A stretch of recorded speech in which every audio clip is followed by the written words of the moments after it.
guys that are on the hot seat, obviously Urban Meyer, I think, qualifies at this point, despite Shad Khan seeming to slow play this.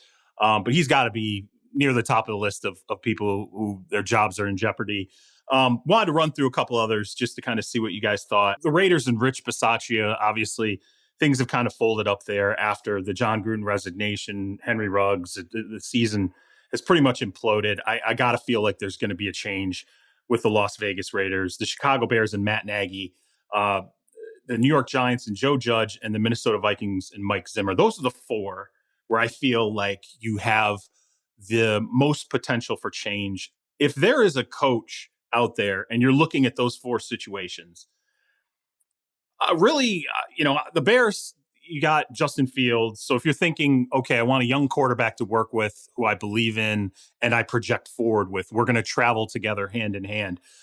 The Bears have the product at the start and the most to work with, although the Raiders and the Vikings both have veteran quarterbacks who are already established. The Giants, I mean, all I can remember is Pat Forde. We did the draft show together, and when the Giants took Danny Dimes, Daniel Jones, Pat Forde was beside himself. Could not. He was like tearing the set down, trying to light everything on fire because he hated Daniel Jones so much. I guess it was right. Like it has not really fully worked out for the Giants and Daniel Jones. If you're the number one coaching prospect and you have those four sitting in front of you, who are you taking? I would probably grab the Raiders. I think there's a lot of potential there. And I think you're going to, it's been such I would say they probably underperformed in part because of circumstances that are simply just not football related. I think they're probably a better team than they were, but they lost their head coach over a 10-year-old email scandal. And they had, one of their players involved, just a horrible, teammates. They lose. I mean, he's a talented player, but also there's been just so much negativity on the Raiders. If you're just a regular Raider going to work and you're just like, what the hell is this?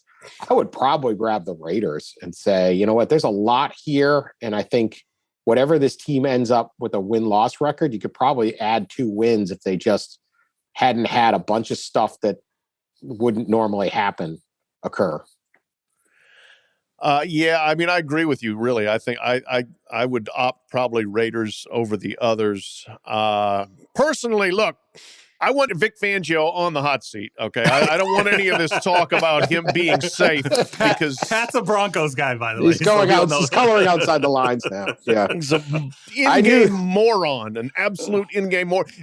There have got to be stats somewhere to see if he has ever gotten a challenge right. Ever. Wow. Ever in 3 seasons. I think he's over. I really do think he is over 3 seasons. Our producer, Brett Rader, also a Broncos guy, and all I hear in my earpiece is, I'll allow it. Go ahead. Yes.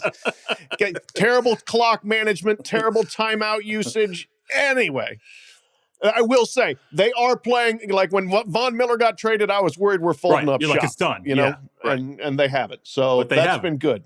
Yeah. I think Teddy Bridgewater's been a very positive influence on the team. Anyway, on those group, I like the Raiders. I think they've drafted very well in recent years. I think there's a good core of talent there. I agree with Dan that there's some things beyond the franchise's control to a degree that have probably exacerbated the problems this year. But I'd like to coach Josh Jacobs and Darren Waller and some of those other guys on offense, and they got some playmakers on defense too. So I'd go there. The Chicago one is fascinating to me. I still am not sure Justin Fields is going to be great. He may be very good. He may be average. He may be bad. I don't know. I don't have a good enough feel for him yet. One of the things that I always thought watching him in college is he holds the ball a long time. Right. And he was a superior athlete who it didn't matter how long he held the ball. A superior athlete behind a superior line throwing to superior receivers. NFL, you lose those advantages, especially when you're in Chicago. And so he's going to have to continue to improve. But there was some speculation. Ryan Day, who coached Justin Fields in college, could he be an NFL coach? I think Day making the blockbuster move to get Jim Knowles as his defensive coordinator from Oklahoma State indicates he's not necessarily looking around elsewhere. Maybe he's focused on staying with Ohio State. And I don't know whether there'd be an NFL market for him anyway, but that would be one that would catch my eyes. Just how good can Justin Fields be Because boy, just to me, that taking everything just franchise out of it, but it would be fun to be the coach of a good team in Chicago.